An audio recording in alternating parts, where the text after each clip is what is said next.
3, 2, 1, 0.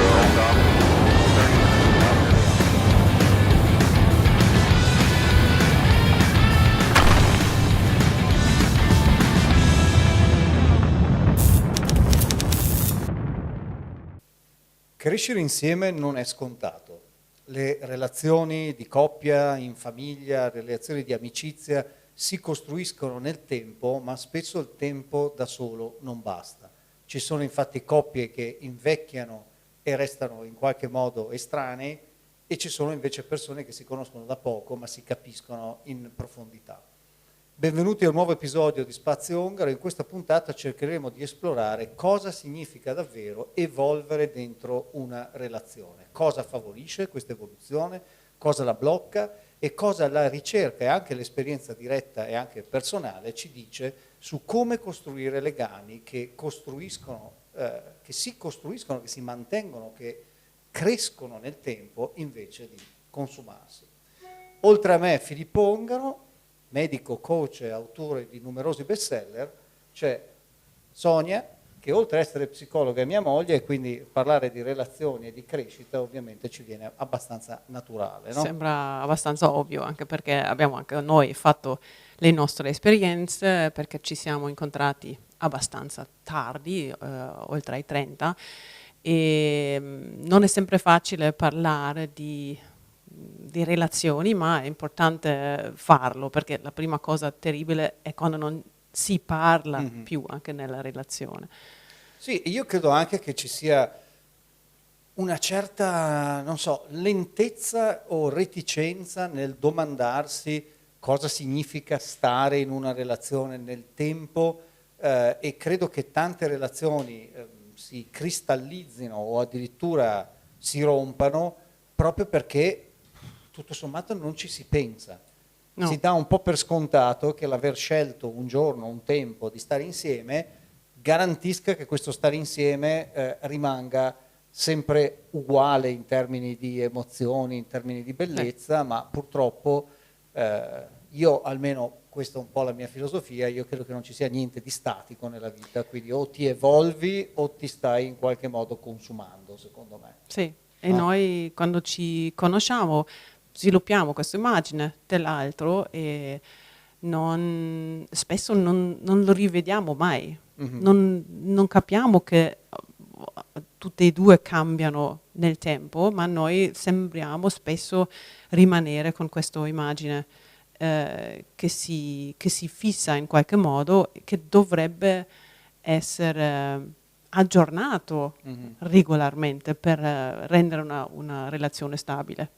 Tu ti sei fatto un altro quadro di me, un'altra immagine di me con gli anni? Sì, assolutamente. Sì, io penso anche io di te, perché noi abbiamo la fortuna di avere una relazione molto bella. E anche perché stabile. poi diciamo che io credo anche molto che per noi questo è sicuro, non deve essere così per tutti ovviamente, ma per noi è stato sicuramente un vantaggio il lavorare insieme. Se c'è armonia, se non c'è competitività, ti fa conoscere molto meglio l'altra persona. Sì. In sfumature che generalmente non vedi nel rapporto di coppia se le professioni sono ovviamente distanti. No. E tanti preferiscono questo perché dicono non voglio portare il lavoro nella relazione. Questo può essere anche vero, lo capisco, però bisogna essere anche consapevoli che c'è una parte di quella persona, una parte importante, perché la professione è una parte importante, che uno non osserverà mai e che non capirà mai fino in fondo perché non fa parte della vita di coppia. No, esatto, perché noi sembra sempre che noi siamo tanto diversi al lavoro, ma non è vero, è solo, come dici tu, un'altra sfumatura di noi, un'altra prospettiva di noi che così nascondiamo praticamente alla persona con la quale stiamo ed è una parte importante e che consuma tanto tempo per noi, così non è tanto sorprendente se a un certo punto non ci si incontra più praticamente.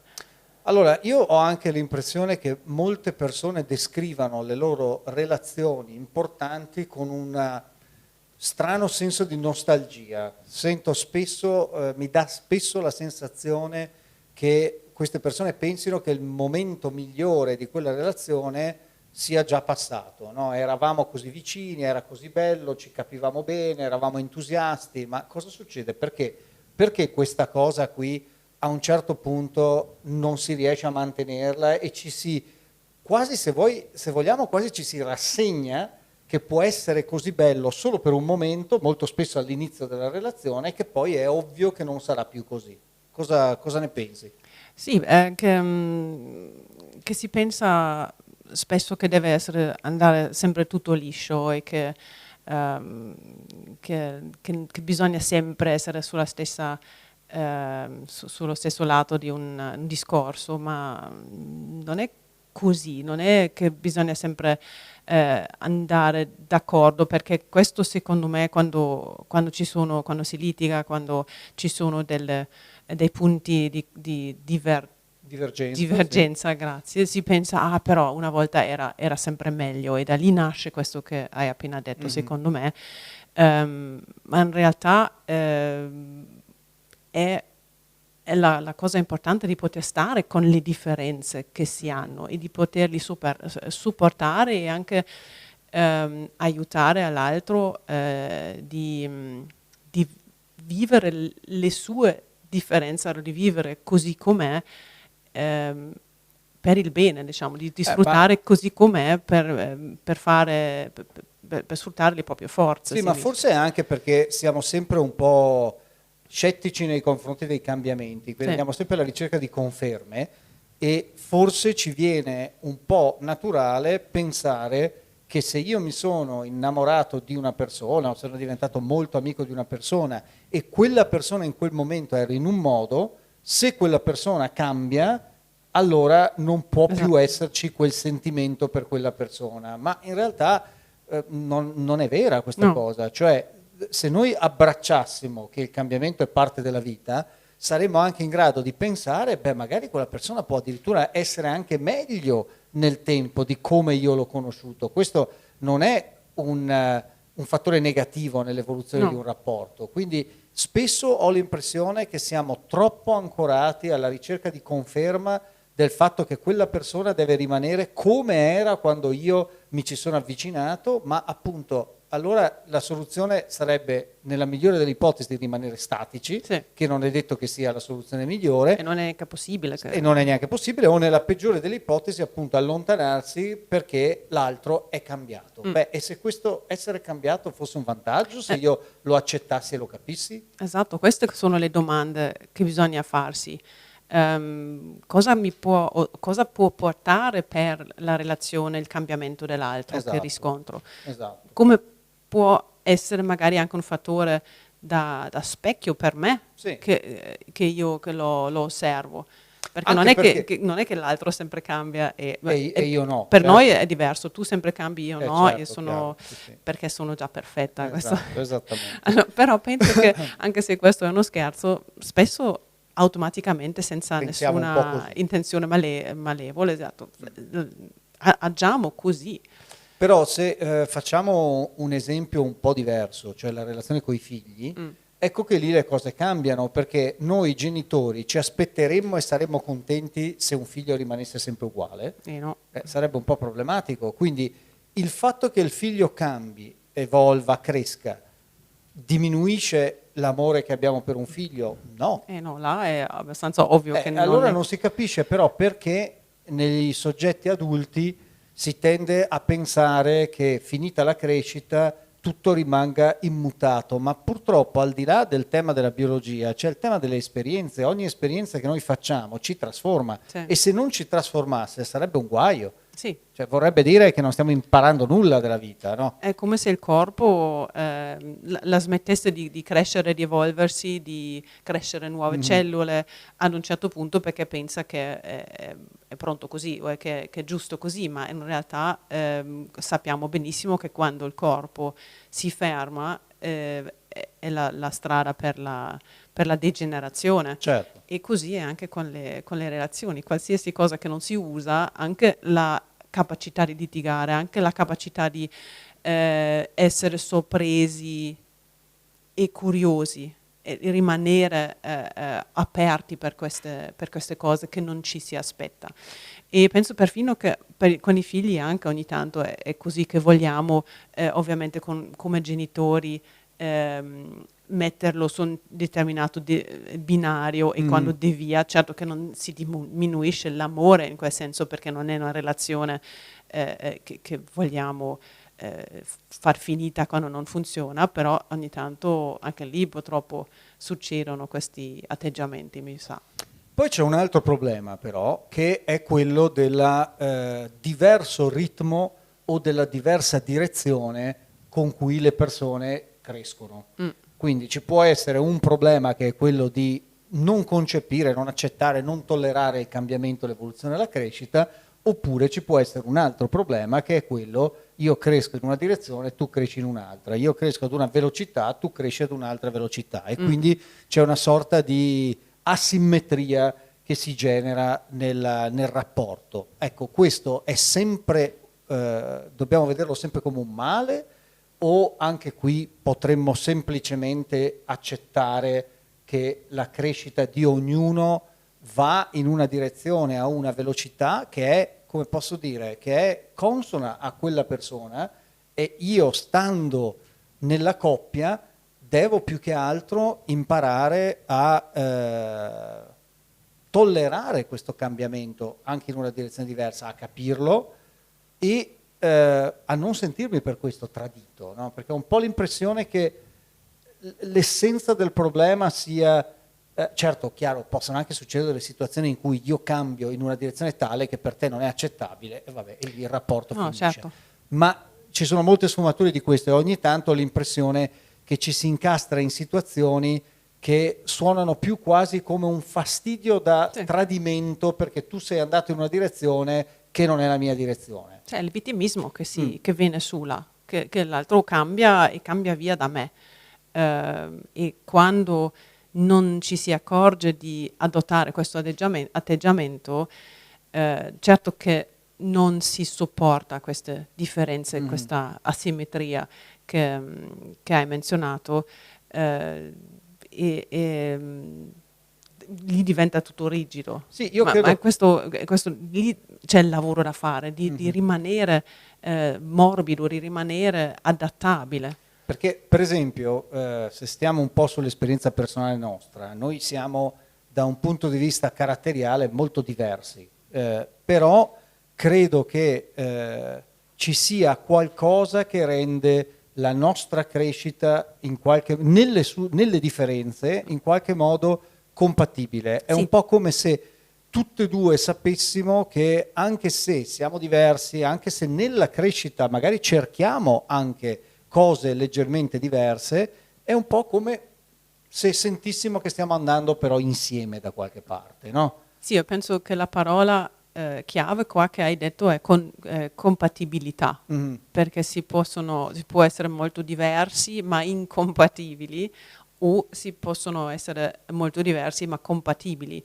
e compatibile vuol sempre dire che un estremo e l'altro estremo c'è di una dimensione, che così allora ci si incontra in mezzo. Ognuno può vivere le proprie estremità e nutre così la relazione. Sì. Invece quando ci sono cose diverse o differenze che non fanno parte di un continuo, allora non sono due estremi, due opposti, può anche essere che questo poi risulta in competizione, certo, o in altri problemi insormontabili, ma compatibile è una bellissima cosa, perché ci si può vivere come si è, e questo amplifica la bellezza della relazione. Sì, e poi credo che ci sia un elemento anche di piccola sfida personale quando l'altro cresce, Sì. che secondo me può essere del tutto positivo, sempre se esci dal vittimismo, dalla sensazione di essere abbandonato. Cioè il fatto che il tuo partner cresca potrebbe essere preso come uno stimolo per guardarti dentro e per dire, beh, cos'è che posso fare io a questo punto? No? Per me è stato tutta la nostra vita insieme così che tu ti sei sviluppato in una direzione che io magari trovavo anche troppo veloce, troppo forte, troppo grande, ma alla fine sono riuscita a prenderlo sempre come uno stimolo per seguire, per sviluppare anche quello in me che ci voleva per starti dietro e anche se non era sempre facile, ma era sempre molto molto stimolante e mi ha sviluppato, mi ha aiutato in versi che non avrei mai detto possibile. Allora se ci si lascia se si mette da parte quello vittimismo e dice ok, magari questa crescita mi aiuta, sono curiosa dove mi può portare, di nuovo la parola curiosità qua, che ci porta a delle altezze inaspettate. Però per me è stato lo stesso, nel senso anche per me la direzione per esempio verso l'introspezione, la crescita interiore, il lavoro interiore è stato uno stimolo che tu hai dato molto all'interno del nostro rapporto e che io ho fortunatamente colto e mi è stato molto utile e quindi sono due esempi di quello che stavo dicendo, cioè Sì. del fatto che il movimento, la direzione che prende l'altro non deve essere per forza vissuta come una direzione di allontanamento, No, esatto. ma è come se ti indicasse una strada. Sì, per me sei frontman perché io sì. io mi sento privilegiata di poter stare nel tuo, in inglese si dice tailwind. Nella tua scia. Nella tua scia, in italiano un po' strano, ma vuol dire, perché lì è anche tutto più leggero se ci pensate in modo fisico, perché quando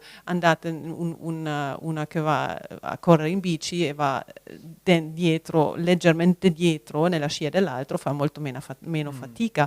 Questo è fisica e funziona anche in modo relazionale, emotivo, se anche lì la compatibilità c'è, che uno ama magari stare un po' in questa scia certo, e l'altro ama ad aprire la strada e per noi è così.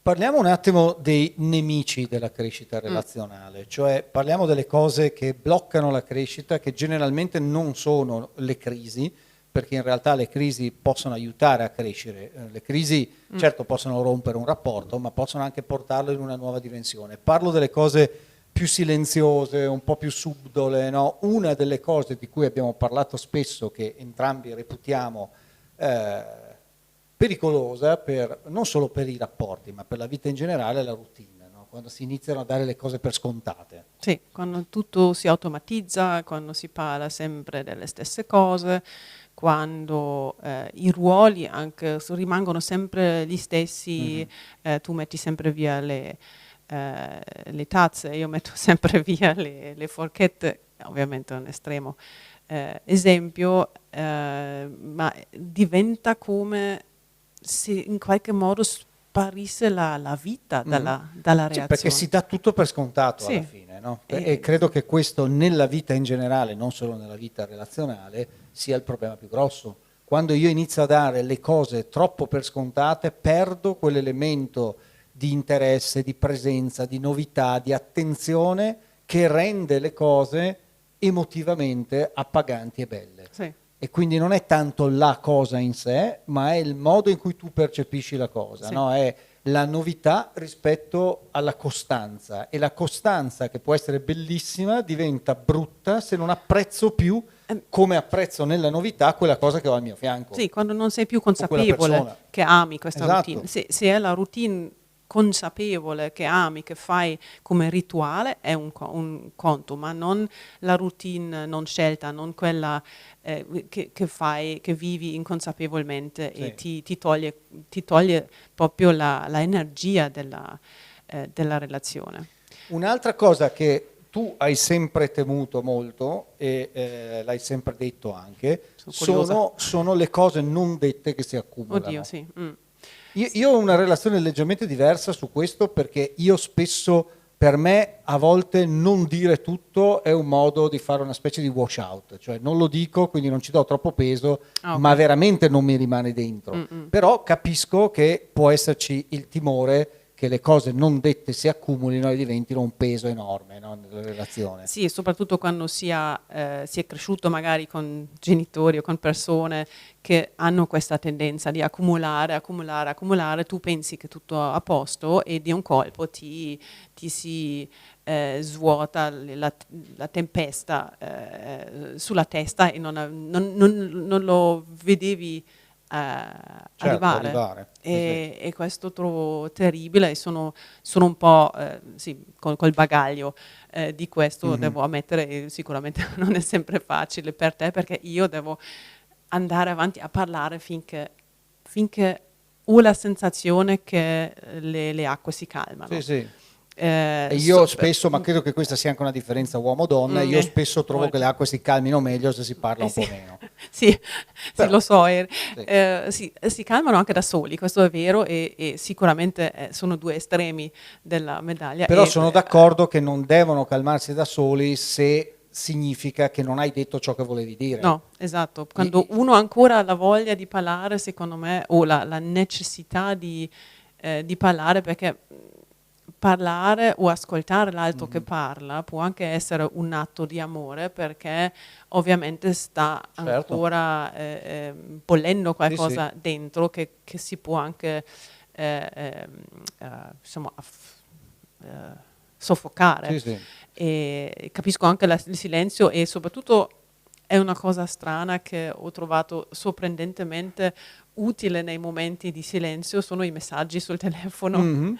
perché in quel momento lì dopo un attimo di silenzio quando si inizia con messaggi c'è per un attimo la componente Sì, troppo sì. emotiva Beh, fuori questo- e può aiutare tanto. Sì, questa è una bella cosa, no? Visto che parliamo sempre male della tecnologia e anche ha ragione per certi aspetti, sebbene sia utilissima per tanti altri. Sì, non deve, non Ecco, deve mica essere sempre. però questa è un'idea interessante perché io non so se in tempi più remoti ci si poteva pensare di scrivere una lettera, probabilmente sì, ma nella nostra società ormai questo si è perso, ma l'idea di parlare magari un po' meno e con calma scrivere un bel messaggio probabilmente ha senso. Ma anche proprio questo su e giù di Sì, messaggi. sì. Io penso che la lettera, Certo, la lettera appunto è un po' molto più lenta, Mm. è chiaro. Sì, E sì. lì c'è un vero vantaggio per me, per le relazioni, Sì, che ogni sì. tanto ci si chiarisce così senza percepire Sì. lo sguardo dell'altro o il tono dell'altro e magari dopo quando ci si rincontra Ci si è calmati un po'. sì, è Sì. più chiaro e più calmo. E poi l'altro punto che blocca, l'avevamo già citato, è appunto la paura della crescita dell'altro che diventa una sorta di timore dell'abbandono, no? Sta andando in un'altra direzione, non è più la stessa persona, eccetera, eccetera. E credo che qui basterebbe anche un po' riflettere su, ma quando il mio partner fa qualcosa di veramente nuovo e di inaspettato, la mia reazione è di curiosità oppure di totale resistenza? Perché in realtà l'interpretazione che darò dopo è molto figlia di questa prima reazione. Sì. No? La resistenza è una chiusura, quindi per definizione non ti andrà bene quell'evoluzione. Magari cercare di restare curiosi e di provare a capire perché una persona sta andando in una certa direzione potrebbe offrire qualche spunto in più. Sì, diciamo. curiosità è una parola un concetto molto importante sempre, perché ci stacca di questa cosa che facciamo per paura, non ci accorgiamo, non perché siamo cattivi, ma di voler sminuire l'altro, questa tendenza di essere troppo ironici a un certo punto, questa tendenza di criticare sempre per tutto, questo bisogno di rendere l'altro per qualche motivo insicuro per sentirsi meglio, nasce quando non siamo più curiosi, Sì. nasce quando ci sentiamo sta famosa vittima e questo è da evitare perché Sì. se la prima reazione a una sorpresa dell'altro è la ironia Certo. Sì, pungente, o grazie, la critica, certo. non è ottimo. Ma infatti potremmo dire che la curiosità, mantenere la curiosità, forse è anche la prima delle cose da dire tra quelle che favoriscono la crescita. Sì. Cioè se mi mantengo curioso, aperto, e se esco da quella idea sbagliata di pensare, di sapere e conoscere già tutto dell'altra persona. Esatto. No? Visto che tutti continuiamo a cambiare, io potrei anche avere piacere dall'idea che ancora non so tutto della persona che ho davanti. Assolutamente. No? Per me è molto importante poter dire chissà come espressione della curiosità, diventa molto divertente anche. Che poi è anche una delle ragioni per cui all'inizio dei rapporti c'è tutto questo entusiasmo, perché in realtà stai scoprendo giorno dopo giorno la persona con cui hai deciso di stare. Sì. Però questo non ci si ricorda più. Appunto, dopo non ci un si po'. ricorda più, ma soprattutto si pensa che a un certo punto, per via del tempo, l'evoluzione sia finita e non ci sia più niente da scoprire. E invece forse bisognerebbe ricordarsi che l'evoluzione non finisce mai, Sì. perché noi continuiamo a cambiare, e che invece di prendere il cambiamento come una sorta di abbandono o di tradimento, dovrei invece viverlo con la curiosità di dire, beh, Sì. vediamo cosa farà come Sì, prossimo perché step. siamo esseri viventi, siamo esseri che funzionano su e giù, in onde, in tutto quello che sono segnali vitali, diciamo. Perché non anche nella relazione? Perché l'altro, siamo troppo convinti dal passato o dalla nostra educazione che una persona è così e non cambia. Esatto. Ecco, poi un altro aspetto secondo me importante è la capacità di riparare i danni, perché chiaramente in ogni relazione che dura nel tempo ci sono delle rotture, ci sono dei piccoli danni, ci sono delle crepe,